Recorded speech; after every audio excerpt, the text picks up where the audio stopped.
Howdy, folks. Greyhawk 4x4 coming at you again, your resident vintage gamer. And today's video, we're going to talk about the bittersweet topic that is Fallout 76 Wastelanders. Wastelanders is the new expansion. I shouldn't even use the word expansion. That's probably not the correct term. It's the DLC that should have been the original game when it first launched. That's why I said bittersweet. So these are my first impressions, my first gut reactions to the Wastelanders content. I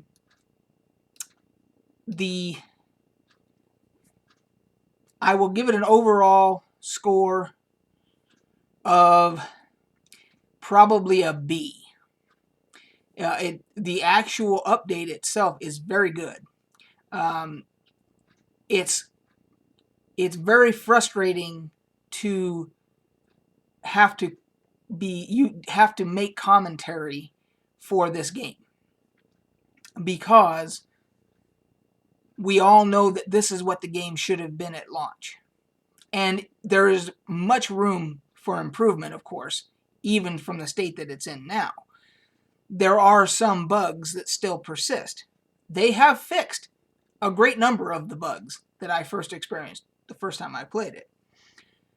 This particular update, there were a lot of, in addition to the NPCs being added to the game, which should have been in from the beginning, and all the quests that go along with it and the content and everything, and the storylines. The story's the main thing. I mean, that's why I'm giving it a B. But in addition, there were a lot of quality of life improvements. Again, things that should have been the way when the game launched should have been that way. A lot of improvements with quest tracking and the map, interface issues, that type of stuff. And the other thing that I did notice right off the bat is they have done some serious optimizing. Again, I have to keep putting that caveat in there that it should have been that way from the get-go, from the launch. Should have been optimized the way it is. I mean, it's still probably not 100%, but it's a hell of a lot better than it was. Much smoother. The server lag is, not an issue as it used to be. Every once in a while you'll get a little hiccup or whatever, but much more improved. So, yes, it's kind of like the No Man's Sky phenomenon. And if you're familiar with No Man's Sky, you know what that game was hyped as and what was promised and what was expected, and people that invested in the game, pre-ordered it, the whole bit, and then it came out and it was a shell of what they had promised. And then you fast forward to what No Man's Sky is now. I have not gone back and played it again, but the reviews have shown that it is what it should have been at launch, and we're seeing history repeat itself with Fallout 76. So, having said all that, now I want to get on to the very positive things, and that is that the storylines, the quests, the NPCs that were all added as Wastelanders. There's factions now. You have the settlers and you have the raiders, and you can choose sides, and there are quest lines involved.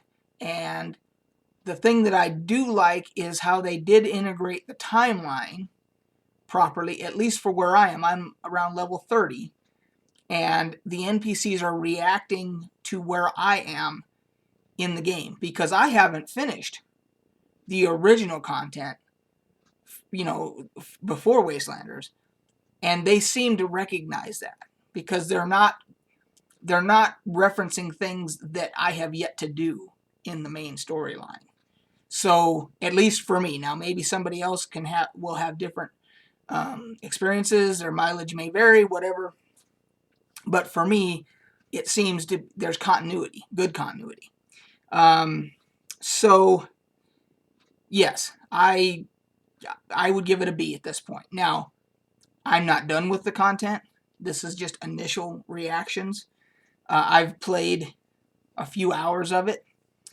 I've been trying to juggle, playing with accomplishing the honeydew list for the wife, because I've been on vacation from work all this week. And there was, of course, the expectation, because we couldn't travel as we had originally planned, to do the honeydew list around the house. And I have been accomplishing that, and I have been balancing it with gaming as well. So that is, in a nutshell. Oh, I did want to talk about one thing. So there was one little surprise with Wastelanders that had it made me very happy. I was out questing or something, and if you haven't played the game, real quick, I will explain that you do have you have not. I don't want to call it a settlement, because it's a different system than Fallout 4 settlements. You have what they call a camp, and your camp is movable, and it's not nearly you can't build nearly as big and extravagant as you could with settlements in Fallout 4, but it's still the same type of system, just on a smaller scale and a little bit different, and it's movable. But it is your home for your player character. So I was out questing, and I was coming back to my camp, to my house that I have built up, and they do have player vendors now. So I have vendors where I'm able to sell things that I've crafted and looted and all that stuff, which is a nice addition. I don't know when they added that, but they have it now. And so I'm coming back to my camp, and I see an NPC wandering around in front of my camp. And at first I thought he was going to be hostile. I thought he was going to aggro. But I sighted in on him, and he was not red. So I just went up, and he started a dialogue with me. And he explained that he was, and I had heard other NPCs talk about his character, this NPC, as this author that wanders around. And he asked me, he basically said he wanted to finish his book, and he needed someplace quiet to be able to concentrate and write in peace and quiet, and he wondered if he could use my home, in my in-game home. And I had never, this was, nowhere did I see any reference to this, as and it's not, he didn't give me a quest or anything, but it seems like this NPC is now part of my homestead, even to the point of, and his level is like level 39, and he even made a reference to that he could help defend it. Now, I haven't, my camp, your camps do get attacked by NPCs, factions, whatever, and I haven't been attacked since he joined my camp, but I'm waiting with bated breath, because I have a feeling that he will help defend it, which will be fantastic, because you have turrets and stuff that you can use for defenses in addition to yourself, and sometimes they aren't the best at tracking mobs and stuff, the turrets, and maybe because he can move around, it'll be interesting to see how that dynamic works, because that was just a cool little bonus of like, hey, this is kind of immersive and interactive and just cool. And maybe it may lead to a quest line down the road. Maybe he gets to the point where he finishes his book, or he needs me to go out and do research, and he sends me on a quest to get something and do, to finish his book. Who knows? But that's the type of thing that I'm running into early on in this expansion. Now, because I'm level 30, I don't know if it triggered something at level 30 where this event starts, where I don't have any idea. So, again, your mileage may vary, but you have to wait and see. So that's Wastelanders, my initial gut reactions. I do have a couple of comments about, so I've got a couple of requests from you guys for different videos. One, I was asked to do a video about Final Fantasy XIV because I did play it for a short period of time, but I don't think that my comments and everything warrant a full video. I will just say it is a very well done game. It is extremely polished, but it wasn't my cup of tea. I didn't embrace the whole you can do every job. They call them jobs instead of classes.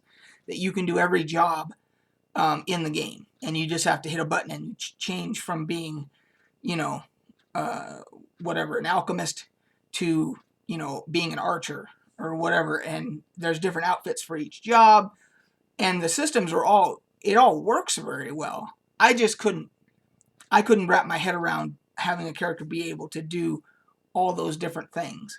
It just didn't, it doesn't fit my play style. Again, great game, very polished, extremely well done, not my thing. So that's my Final Fantasy XIV feedback. The other thing was a particular follower has been asking me to do a video about my Fallout 4 settlements for my main character. And I was going to do a video, and then I kind of remember, I said, I think I did a video about those, and I went back and looked, and and I'm going to put a link in the description below to that video. It's from 2016. I did do a video about my settlements, and nothing has changed. Those are still my settlements that I use on my main character, because I stopped playing that character, and then I started a different character on survival mode.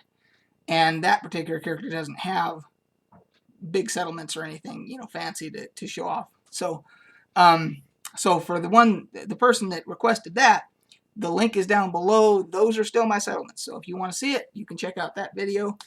And we're playing our D&D campaign tonight online with Roll20 again. There's not much to update from last week, other than we were in the same dimension or plane of existence that we were trying to escape from with the pyramids, and trying to get the geometric shapes that go into that plate that hopefully will get us out of here. And basically last week we got into another pyramid. We fought more mobs to get that piece, and that was it. That was our game night, was that excursion. So nothing, if you saw the previous video where I talked about how that all happened and all that, basically this is last week was an extension of that. We're going to play again tonight. Things could be a whole lot different, so my next video could be an update with whatever happens tonight. So that's it, guys. You're all caught up. If you have any feedback, please put it below. I try to answer everybody as best I can. If I have an answer, I try to do videos that you request, unless I don't think that they'll warrant a full video. So anyway, that's it, guys. We will catch you on the flip side.